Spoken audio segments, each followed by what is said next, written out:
আমার দলের প্রথম বক্তা যখন অবহেলাকে সংজ্ঞায়িত করে গেলেন, তখন প্রতিপক্ষের প্রথম বক্তা বিতর্কের এই মঞ্চে উপস্থিত ছিলেন ঠিকই, কিন্তু মন হয়তো ছিল অন্য কোথাও।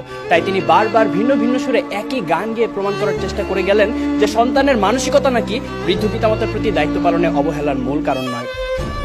অবহেলার সংজ্ঞায় যেখানে বলছে অবহেলা হচ্ছে প্রদত্ত পরিস্থিতিতে যত্নের অভাব এবং ইচ্ছাকৃত অসতর্কতা, অর্থাৎ বিজ্ঞ প্রতিপক্ষ, অবহেলার প্রশ্ন আসে তখনই যখন আপনি পূর্ণ সামর্থ্য থাকা সত্ত্বেও আপনার বৃদ্ধ পিতামাতার যত্নের প্রতি ছিলেন উদাসীন। যে ছেলেটি শুধুমাত্র টাকার অভাবে বৃদ্ধ মায়ের চিকিৎসা করাতে পারছে না, সে কিন্তু আজকের বিতর্কের বাইরের বিষয় বিজ্ঞ প্রতিপক্ষ, কারণ সে চেষ্টা করেও পরিস্থিতির শিকার। তার মানসিকতার কোনো দোষ নেই, অবহেলার তো কোনো প্রশ্নই আসে না। কিন্তু বৃদ্ধ পিতামাতার প্রতি দায়িত্ব পালনে পূর্ণ সমর্থ হয়েও যদি আপনি তাদেরকে করেন উপেক্ষা, তখনই তাকে আমরা বলবো অবহেলা, যা আপনার মানসিকতারই সমস্যা বিজ্ঞ প্রতিপক্ষ। আমার সন্তান যেন থাকে দুধে ভাতে, অন্তরের এই নিবেদন তো পৃথিবীর সব বাবা মায়ের। অথচ সারাটা দিনের ব্যস্ততা শেষে একটুখানি অবসর পেলেই যেখানে আমাদের ফেসবুক বা হিন্দি সিরিয়ালে ডুব দেওয়ার সময় হয়, সেখানে ফোন দিয়ে মাকে একটিবার জিজ্ঞেস করার সময় হয় না মা ভালো আছে কিনা, বাবাকে জিজ্ঞেস করার সময় পর্যন্ত হয় না ওষুধগুলো ঠিক মতো খাচ্ছে কিনা।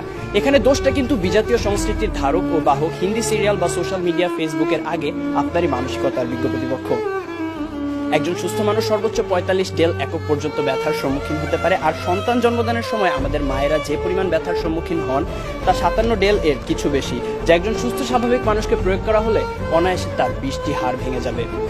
সন্তানের জন্যই যে মায়ের সর্বস্ব বিসর্জন, সন্তান হয়ে সে মায়ের প্রতি যেন আমাদের নিষ্ঠুরতম আচরণ। আর এর পেছনে মানসিকতায় যদি দায়ী না হবে, তাহলে কেন নারায়ণগঞ্জের ফতুল্লা শাসনগাঁও এলাকায় ভরণ পোষণ থেকে বাঁচতে সন্তানদের দ্বারা বস্তাবন্দি অবস্থায় রাস্তায় ফেলে যাওয়া ৮০ বছর বয়সী বৃদ্ধা হাসিনা বেগম সেদিন মারা গেলেন? কেন জামির উদ্দিন শেখ নামের শতবর্ষী বাবা ৫ ছেলের ৪ জনের হাতেই মার খেয়ে আজ শয্যাশয়ী?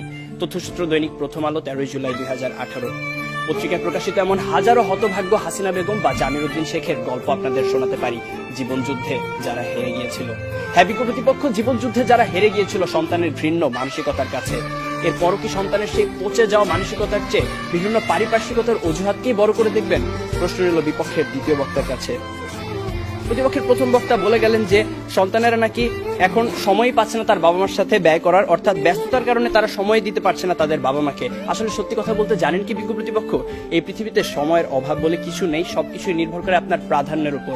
তাই দিন শেষে আপনার প্রাধান্য যদি পিতামাতা না হয়ে হয় ডিজনি প্লাস বা নেটফ্লিক্স, মানসিকতার দিকে আঙুল তো উঠবেই।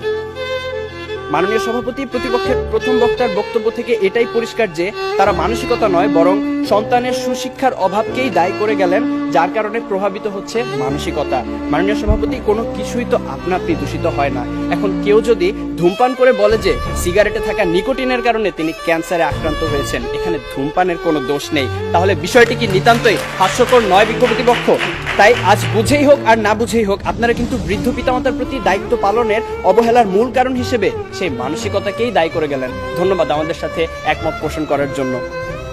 প্রতিপক্ষের প্রথম বক্তার মতে বর্তমান সমাজে বাবা মায়ের মধ্যকার অশান্তি, ঝগড়া ইত্যাদি দেখে অবহেলায় একটি বড় হওয়া একটি সন্তান তো সেগুলোই শিখবে। কিন্তু বিজ্ঞ প্রতিপক্ষ, একই পরিবারে বেড়ে ওঠা দুইটি সন্তানের মধ্যে যখন এক ভাই হয় সমাজে উচ্চ প্রতিষ্ঠিত আর আরেক ভাই হয় মাদকাসক্ত বেকার, তখন আপনি কি বলতে চাইছেন যে তাদের বাবা মা তাদের দুরকম শিক্ষা দিয়েছে? অর্থাৎ আমি এটাই বোঝাতে চাইছি যে পরিস্থিতি যেমনই হোক না কেন, ভালো মন্দের বিচার করার মানসিকতা বা বিবেক সে তো আপনারই হাতে। অবাক বিষয় কি জানেন বিজ্ঞ প্রতিপক্ষ, আপনারা যখন এই মঞ্চে দাঁড়িয়ে বৃদ্ধ পিতামাতার প্রতি অবহেলার বিভিন্ন কারণ হিসেবে নানা অজুহাত টেনে আনতে ব্যস্ত, তখন সবকিছুকে বুড়ো আঙুল দেখিয়ে মন্তাজ মিয়া নামের একজন দরিদ্র রিক্সা চালক সম্পূর্ণ অপরিচিত একজন বৃদ্ধকে নিজের বাড়িতে নিয়ে এসে নিজের বাবার মতো যত্নার্থী করছেন গত ৫ বছর ধরে। রিক্সা চালক মন্তাজ মিয়ার এই ঘটনা হানিফ সংকেতের ইত্যাদি অনুষ্ঠানে প্রচারিত হয়েছিল। যেখানে অনেক উচ্চশিক্ষিত সচ্ছল ছেলে মেয়েরা অবহেলায় নিজের পিতামাতাকে বৃদ্ধাশ্রমে পাঠিয়ে দিচ্ছে, সেখানে মন্তাজ মিয়া একজন দরিদ্র রিক্সা চালক হয়েও এমন একটি মহৎ কাজ কি করে করতে পারলেন? তার তো ছিল না অর্থবিত্ত, শিক্ষা কিংবা উচ্চ সামাজিক অবস্থান, কিন্তু তবুও তিনি তা পেরেছিলেন কারণ তার ছিল একটি উন্নত মানসিকতা, বর্তমান সময়ে যা বড়ই অপ্রতুল। শেষ করার আগে মনে করিয়ে দিতে চাই, দূরত্ব, সময়ের অভাব, কাজের চাপ, সুশিক্ষার অভাব ইত্যাদি বৃদ্ধ পিতামাতার প্রতি দায়িত্ব পালনের ক্ষেত্রে কিছু দেয়াল মাত্র, মানসিকতাকে বদলালেই যা পেরোনো সম্ভব। বৃদ্ধ পিতামাতার প্রতি দায়িত্ব পালনের ক্ষেত্রে যদি কোনো কারণে কমতি হয় বা সন্তান অসমর্থ হয়, সেক্ষেত্রে আপনাদের দ্বারা দেখিয়ে যাওয়া যুক্তিগুলো হয়তোবা একটি কারণ, কিন্তু বৃদ্ধ পিতামাতার প্রতি দায়িত্ব পালনের ক্ষেত্রে যদি কোনো কারণে অবহেলা করা হয়, সেটা অবশ্যই সন্তানের মানসিকতারই সমস্যা বিজ্ঞ প্রতিপক্ষ। বার্ধক্য মানেই অসহায়ত্ব, একাকিত্ব, মৃত্যু ভয় আর হাজারো রোগ ব্যাধির আনাগোনা। জীবনের যে সময়টায় আমাদের সবচেয়ে ভালোবাসার মানুষ বাবা মায়ের সবচেয়ে বেশি প্রয়োজন হয় আমাদের, তখন কেন আমরা আমাদের মানসিকতাকে কবর দিয়ে দূরে ঠেলে দিব তাদের? তাই বিজ্ঞ প্রতিপক্ষ, আসুন আমরা আমাদের মানসিকতাকে বদলাই। জীবনের বিনিময়ে হলেও যারা সন্তানের প্রতি ভালোবাসার এতটুকু কমতি হতে দেন না, সেই সোনার পিতামাতার প্রতি গভীর শ্রদ্ধা নিবেদন করেই শেষ করছি। আহ্বান জানাচ্ছি